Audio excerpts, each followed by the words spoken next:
Assalamualaikum warahmatullahi wabarakatuh. Mitra kaum dangu, alhamdulillah. Tepang dangu deui sareng Mang Barna dina acara ngadongeng. Urang mulangkeun deui katineung mitra ngadangukeun dongeng-dongeng kapungkur anu didongengkeun deui ku Mang Barna. Mitra sumangga nyangakeun carita anu bade digarap ku Mang Barna nyaeta Si Buntung Jago Tutugan karangan Bapak S. Sukandar. Mitra kaum dangu nyangakeun Si Buntung Jago Tutugan.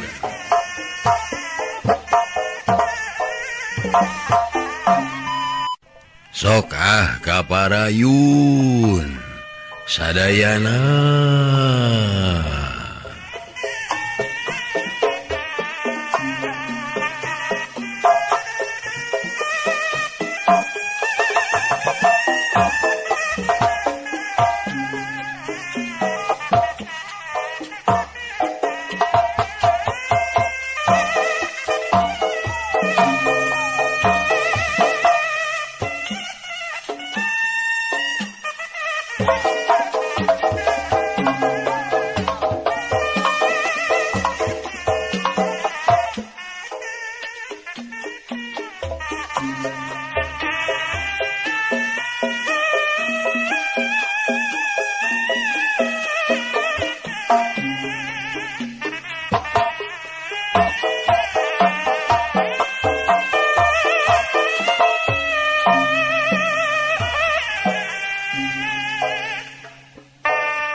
Hanca nukatuna teh upami telepat mah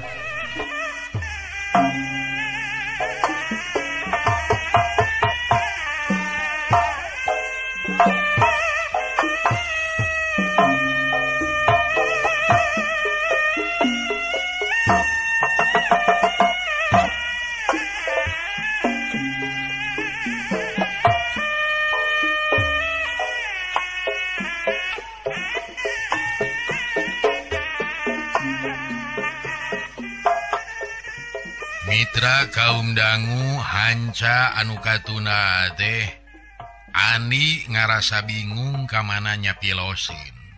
Reka cipancar hoream, reka hujung nyakitu kene.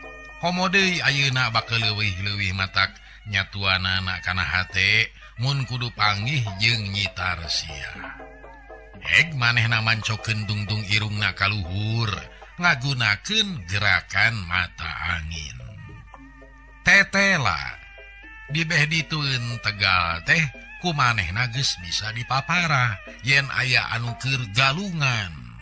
Kukituna teu anta parah deui belesat bae manehna ngagunakeun gerakan engkang-engkang.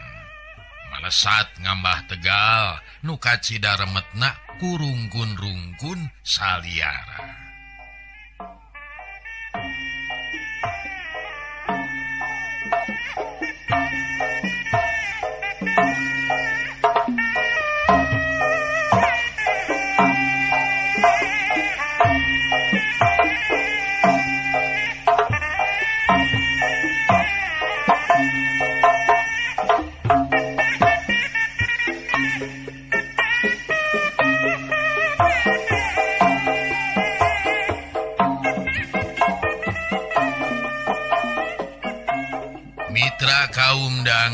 memang tersalah tulupan Ani teh mencok Dewi seetik oge harita teh aya anu keur galungan di tengah-tengah tegalan sarta teka tempok di sisi jalan keur mah kahalangan ku reremetan jeung rungkun-rungkun saliara katambah deui pernahna memang jolok di jalan gede jeung semu kabelah kencah deui katutup rajegna tangkal mahoni sedangkeun nu harita keur galungan teh tayalian ti Pamajid nu keur dikerpuk ku Bahwi Kalpa katut murid-muridna nyaeta Ki Dorji katut Dalimin malah karena oge pipilueun ngan manehna mah geus rada lila miluna ngahajak maneurikeun maneh puguh mimitina mah rada mandog mayong ngarasa era parada bakuna mah tapi ariras kanyerianana ku Nyi Sari pudik-dik bae nafsuna teu bisa diampeuh deui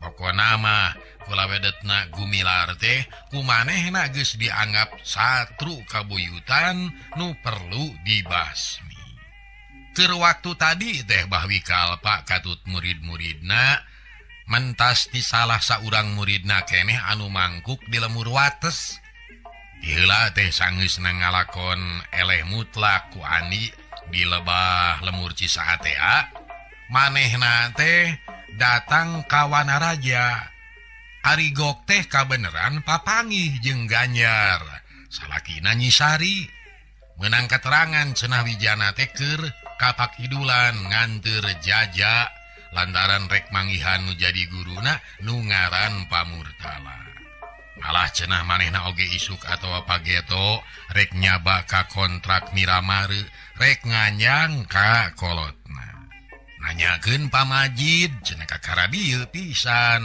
init badarat kadayu ditanyakeun kaperluanana teuing cenah teu barang open tatanya ngan bae waktu-waktu ieu teh Pamajid jadi mineng init-initan pokna ka Abah Uumah majarkeun teh keur diperdih kuno jadi guruna teuing diperdih neangan naon manehna luput teu nyahoeun bener-bener ngadenge katerangan Ganjar kitu pikeun Ani mah jadi tambah-tambah ngarasa panasaran nah naon anu dititahkeun ku Aki Musani ka Pamajid teh ku kituna tetalangke sanggeus pamitan ka Ganjar leos bae Ani mapai jalan gede nu maksudna rek nyusul Pamajid ongkoh cek Ganjar tadi cenah inditna teh tacan sakumaha lilana tapi nah Ganjar ngan saukur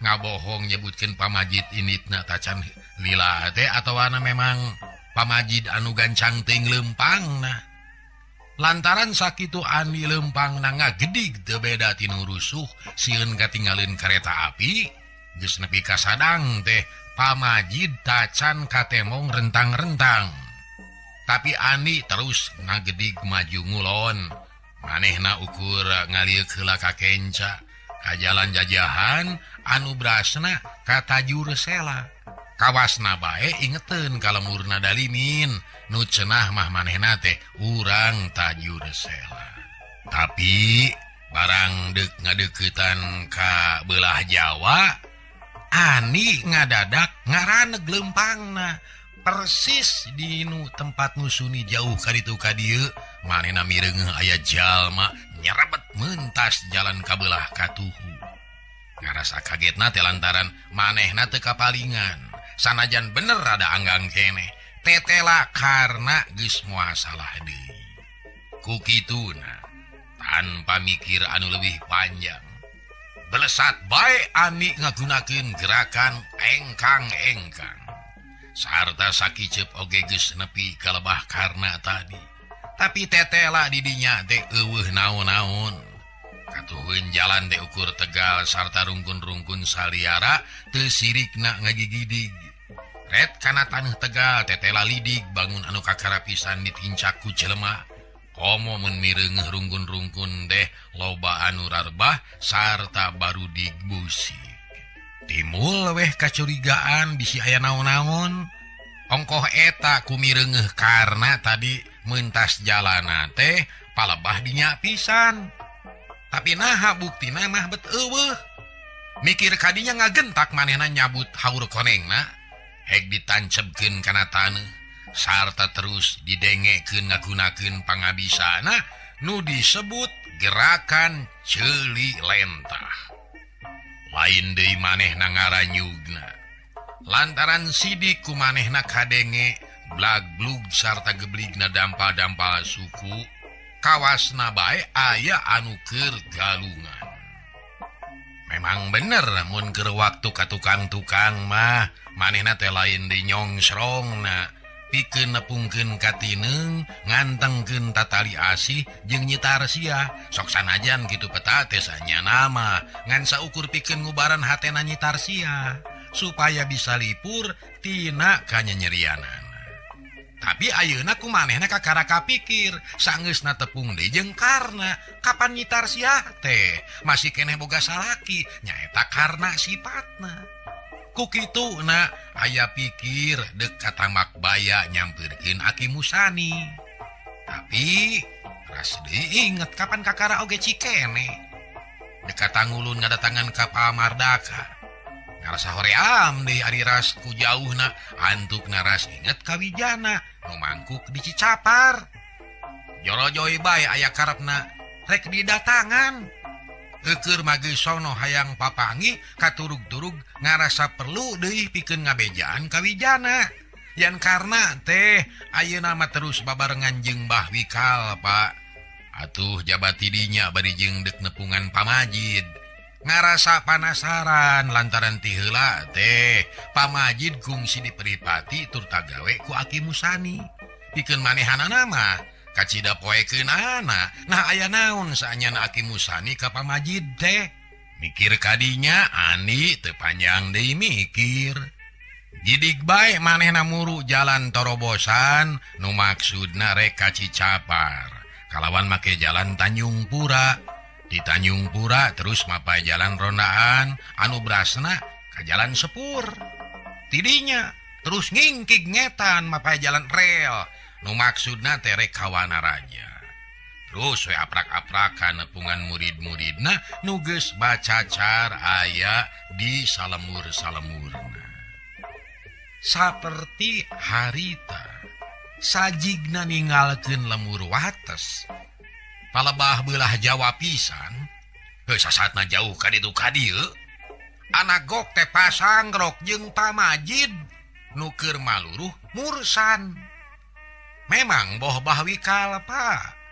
Boh Kidorji atawa Dulmatin Dalimin saurang oge taya nu wawuheun ka Pamajid teh.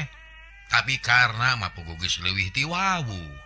Ku kituna heg manehna teh ngaharewosan Mbah Wikal, Pak. Yen eta teh Pamajid cenah. Beunang disebutkeun ku lawedetna Gumilar keneh. Atuh puguh we tumerapna ka Mbah Wikal, Pak teh jol-jol nyel bae nafsuna bijil kahudang amarahna.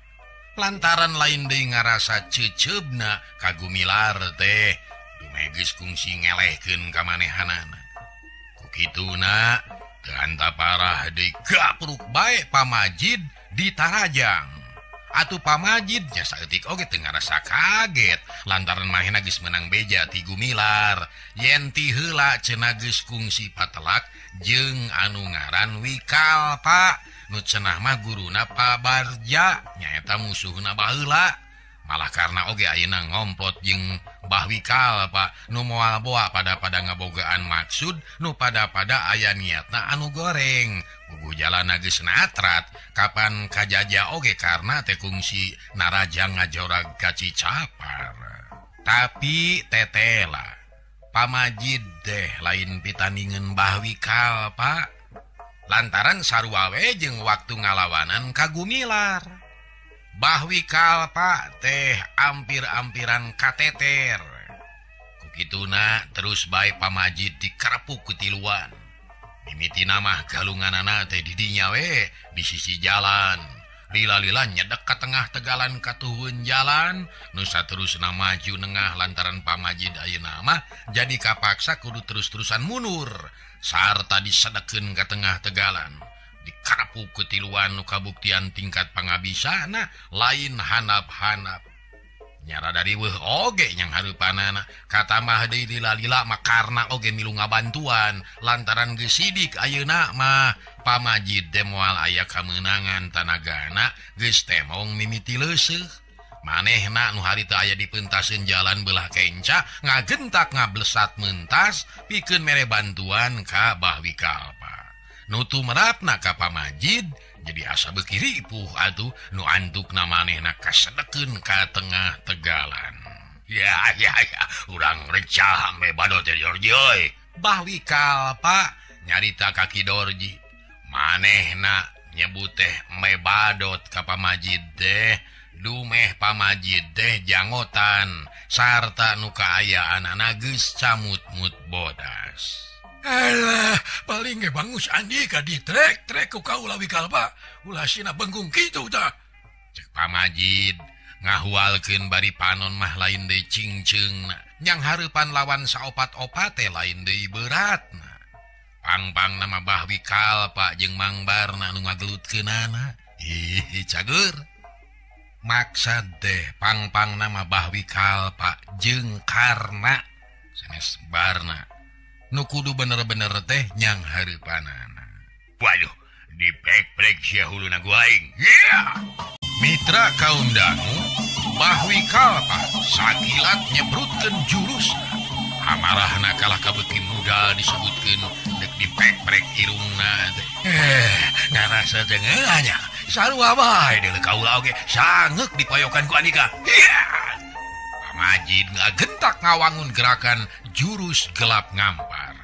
Lantaran nu sejenna oge geus ting hariuk babarengan nyebrutkeun peureup-peureup. Cebrot Ki Dorji kabeunangan dadana ditemrag ku peureup buleud duk. Dalimin kabeunangan hulu angna dibeset ku tuur sedangkeun Bahwi Kalpa jeung Karna mah salamet lantaran kaburu laluncatan ka kenca katuhueun pamajid. Hiu karena ngahembatkeun teungelan ujunganana sebuk Bahwi Kalpa nyebrutkeun jurusna.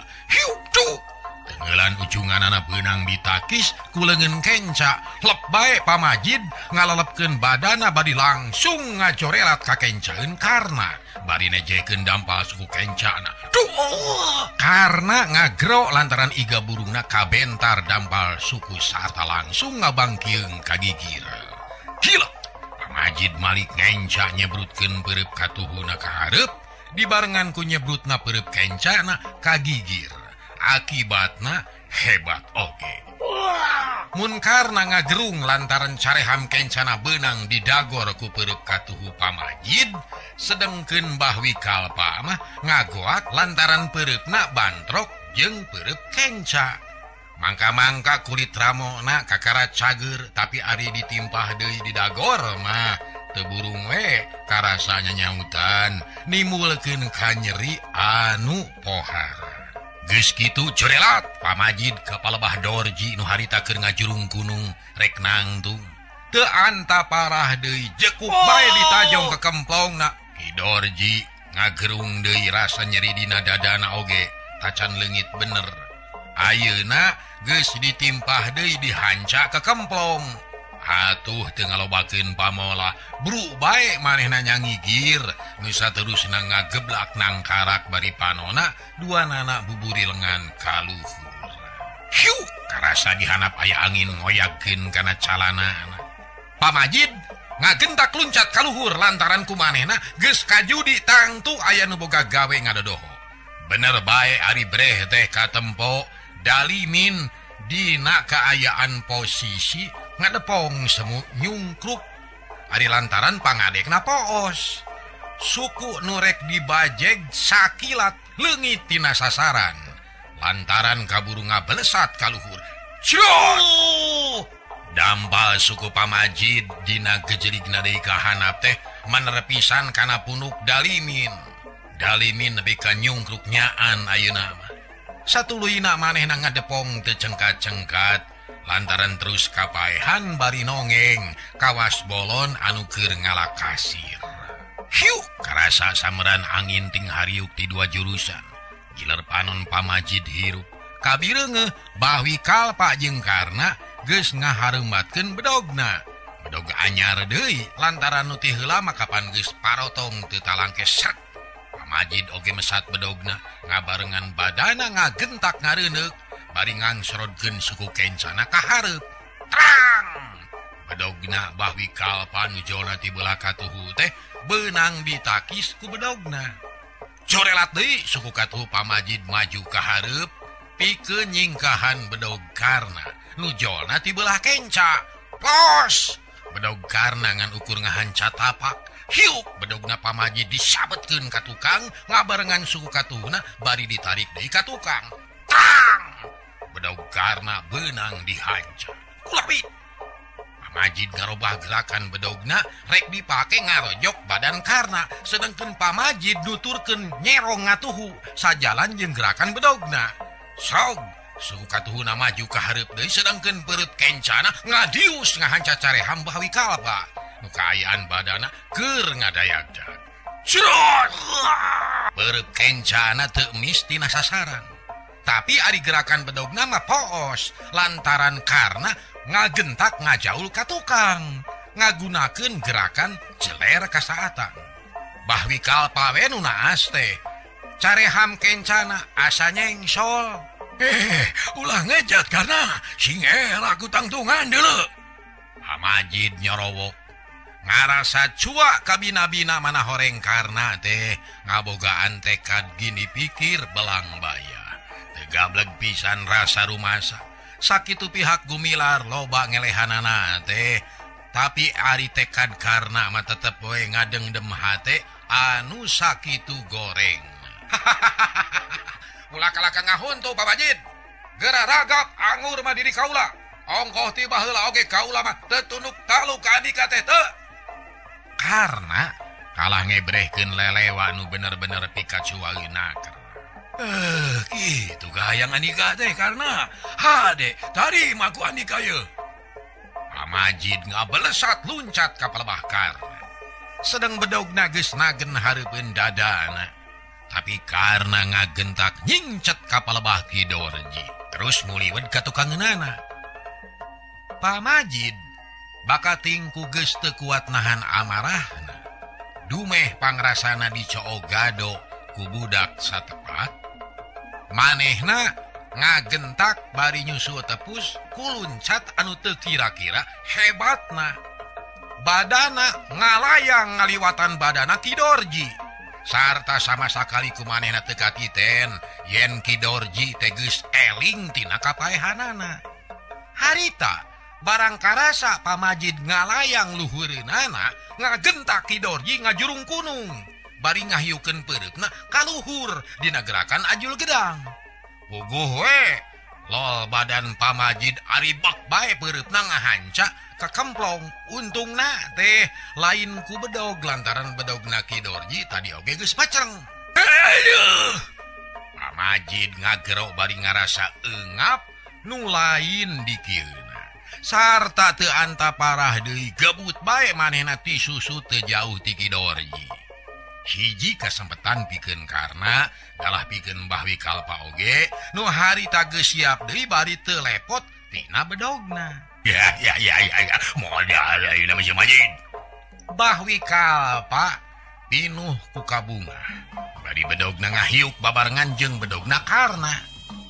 Ku sareat mah Pamajid teh kawasna geus moal bisa ingkar deui. Bakal papanggih jeung pati bakal patepung jeung uga ajal nu ngarongheap datang nu dilantarankeun ku bedog-bedogna bahwi kalpa katut karna. Dalah Pamajidna sorangan oge pikiranana geus nepi ka palebah dinya.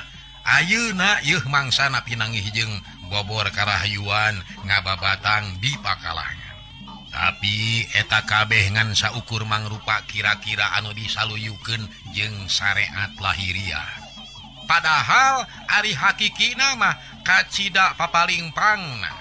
Saperti kaayaanana Pamajid ayeuna.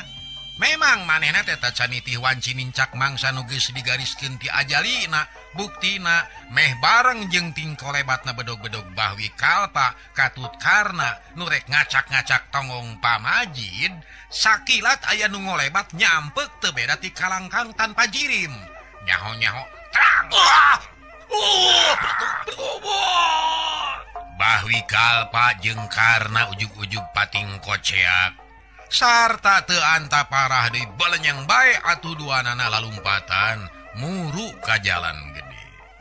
Katampo ku Ki Dorji katut dalimin bidibit deui duanana oge lalumpatan tukangeunana.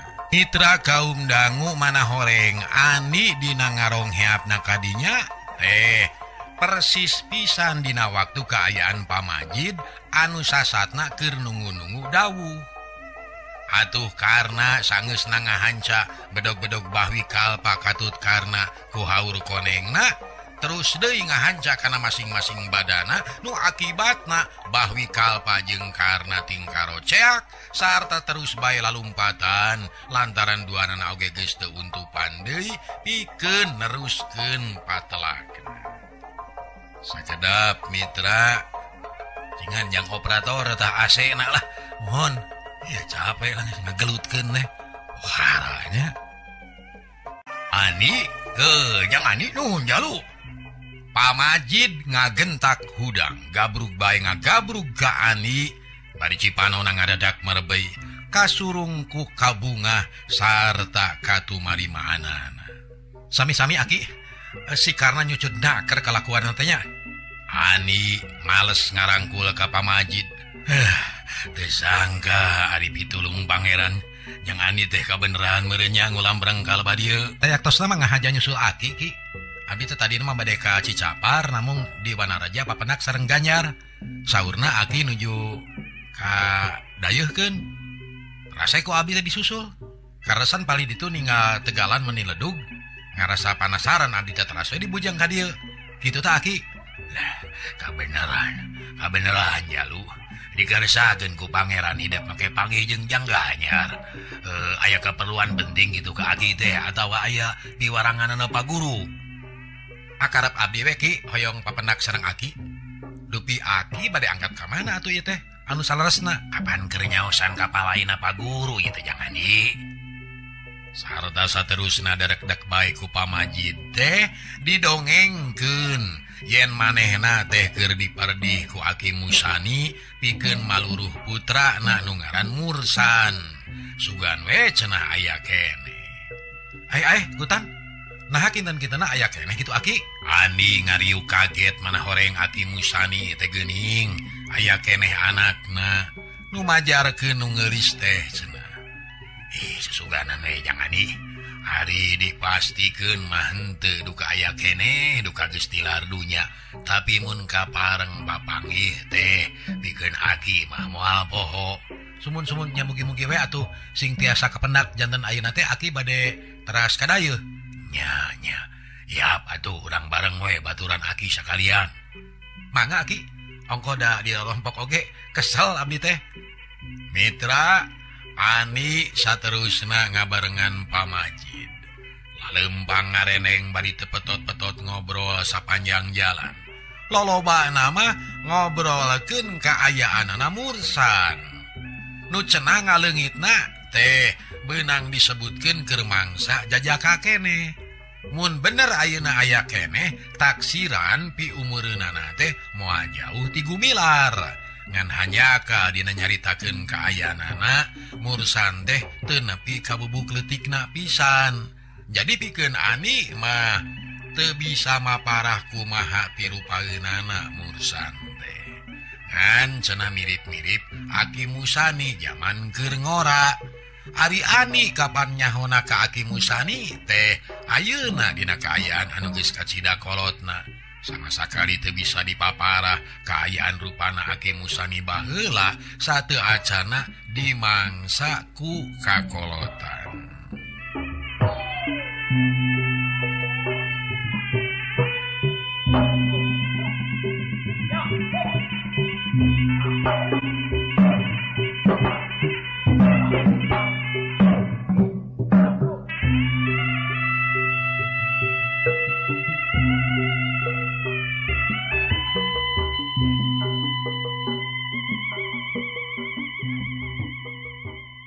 Mitra kaum dangu Pamajid jeung Ani aya kana 3 poena ubek-ubekanana di kota.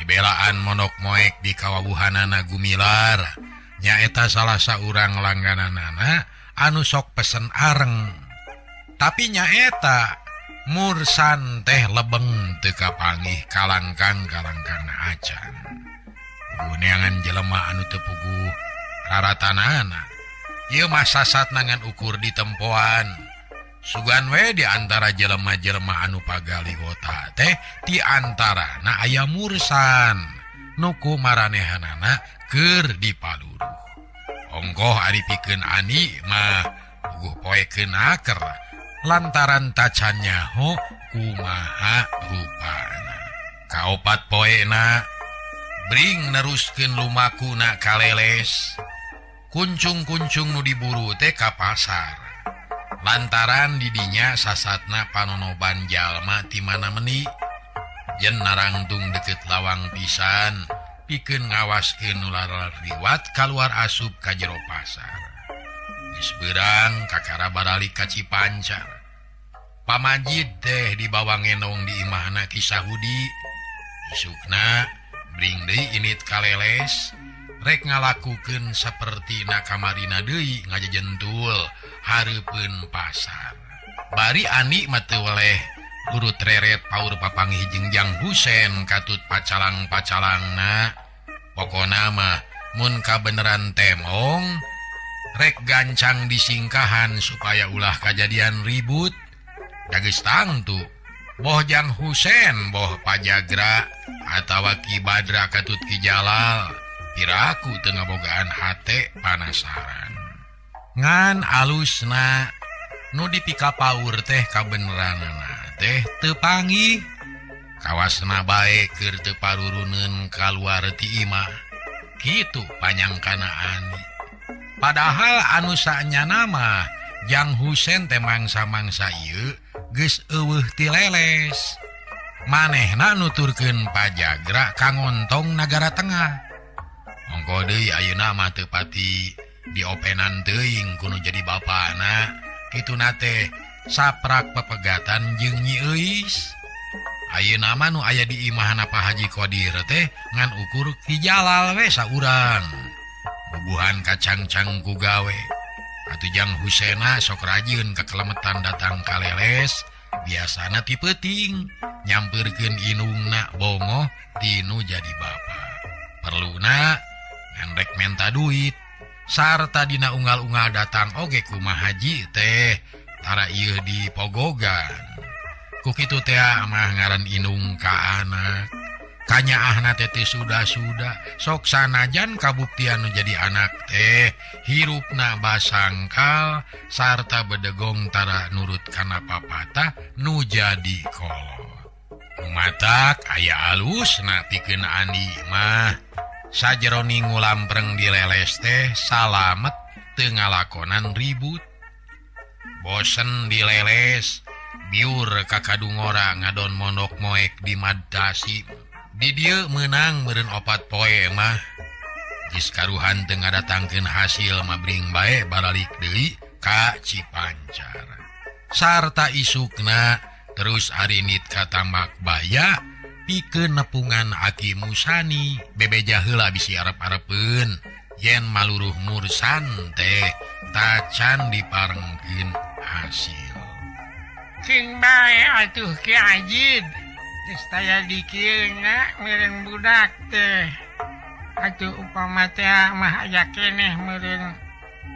ngalesat ka jauhna atawa memang balik deui ka Cirebon king bae ayeuna mah tong dicaran deui geus meyakin ka panasaran lumeh kadi merenggui impian puguh ge kitu pokpokanana Aki Musani waktu pamajid ngabejakeun lalampahanana dina enggoning maluruh mursan di Tambak Baya menang 2 poe bring deui arinit ka Cipancar sanggeus nyimpang heula ka Ki Sahudi pamajid mah terus bae init deui nu maksudna rek terus mulang ka Cicapar jalana teh mapai-mapai jalan gede badarat maksudna susoganan we atuh nu keur dipaluruh teh kabeneran kapangi Sanajan bener cenah cek Aki Musani mah tong dituluykeun deui.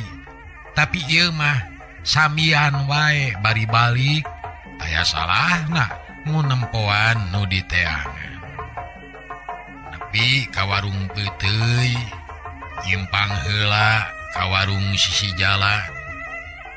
Rek ngabaseuhan heula ti koro puguh we leumpang ti tadi sanajan sahayuna oge tetep we ngarasa capek sarta matak ngadatangkeun halabahab hayang minum. Kabeneran di warung teh keur loba anu barang beuli. Ngaropi bari nongkrong gitu sari dengdang dina bangku awi nyang hareupan dadasar dagangan. Minum ting suruput dina cangkir awi tempo-tempo pilih genti lantaran teu cukup cangkirna. Mireungeuh nu ngarong heap teh nu boga warung lalaki ngora keneh naker. Ngagentak uah aeh umakuna ka pamajid hormat naker. Bedah mireungeuh bubudena beda tinu biasana nu ngadon ngaropi ka warungna. Ieu mah beda sorotna pamoran parbawa keuretan beungeutna nu sakitu bersihna. Ngebrehkeun daya komara nu matak serap. Nu matak ngagentak di aku ka jero warungna teu pantes nakranan lamun kudu nongkrong hareupeun warung bareng jeung loba. Mangga di dieu atuh Bapak linggihna ya di lebet we Pak. Nu boga warung teh bari dodongkoan nemongkeun panghormatanana. Sawios Ujang di dieu we Aki mah pamajid ngabasakeun Aki rasakeun kawijana atawa ka ani meureun. Ongkoh pantes naker mun seug diukur ku umur mah nu boga warung teh mun nyebut Aki ka pamajid. Kirang sae Bapak Aki mahanga di dieu we di lebet supados tumanina. Nu boga warung keukeuh. Sumuhun Bapak, saya ge di lebet gerak. Kirang sae di dieu mah kalotor ieu. Keur sila tutug dina bangku. Ngagentak ngarumaikeun sukuna ka handap. Memangnya bangku teh kotor naker da kumaha nu ngadon ngaropi di dinya teh. Tempo-tempo bari cari ngogo. Dampa suku nu sakitu jajalabudna teh teu inggis-inggiseun rincakan bangku. Mangga atuh Jang. Pamajid terus ngoloyong kalawang kalacat unggah.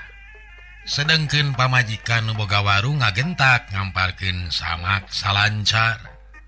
Kojengkang ngarawel cangkir seng tina pago. Curulung di usian cai teh herang-herang oge sidik make teh. Da ari teko nu dihareup mah kawasna dientehanna tengan sakali we barang mimiti. Kabeh dieunaakeun mah curulung-curulung bae ditimpah ku cai asak herang geus teu ngurus dientehan deui. Ade tuang Aki teh. Lalaki nu boga warung teh nanya narengkuh naker. Moal Ujang bade ngopi we. Pamajid ngareretan opieun nu ngagelar di piringan dina dadasar. Nyunkeun cau we. Itu naon Ujang papais kitu? Bugis sampeu Aki. Teu aya bugis hui. Aya nu itu manawi tuh nu itu. Nu boga warung nunjuk ku jempol. Tah eta we. Bugis hui sareng cau. Pamajid kak kana cangkir. Suruput minum antare naker. Sanajan bener halabhab tapi nginumna teh mani antare naker. Sargot kop kana cau amon lumut nya kitu keneh. Dipesekna teh antare naker. Atuh dina ngadaharna teu gurung gusuh deui. Sabot keur kitu torojol aya nu datang. Aki-aki pantaran pamajid. Rek meuli daun kawung milihna teh meni ngukei naker teh sirikna dialak ili. Didangdak dengdek naker disuaikeun salamar. Nah da sae daun kawung nama Aki rarubak. Cik nu boga warung nyelengkeun ngarasa kesel meureun. Dek balanya teh hararese naker. Bener rarubakna mah oding. karena pelik kawas bahbir si Agi teh bari tetap milih. Tapi tacan aya nu didudut lantaran KBOG sarua karana. Sami Aki sadayana ge kitu. Ugu nuju arawon aya nama daun kawung teh. Nya. We. Daun kawung seperti zaman bapa maneh mah Oding. Keur barodas teh lalu lusna keur daun kawung ti mana cenah ieu teh. Si Aki bari maut daun kawung 5 lamar. Kitu ge mani hararesena keur balas dialak ilik heula. Ugu teh cop jeung hate. Kawasna lamun teu butuh-butuh teuing moal tulus meulina. Pamit telepat mati leles Aki. Nya dileles mun teu salah mah. Nu ngirimanana teh lain nu rawing ceulina teh kitu sabeula. Si Aki bari song mikeun duitna. Puguh we tumarapna ka pamajid lain deui ngaranyugna. Barang ngadenge caritaanana si Aki kitu.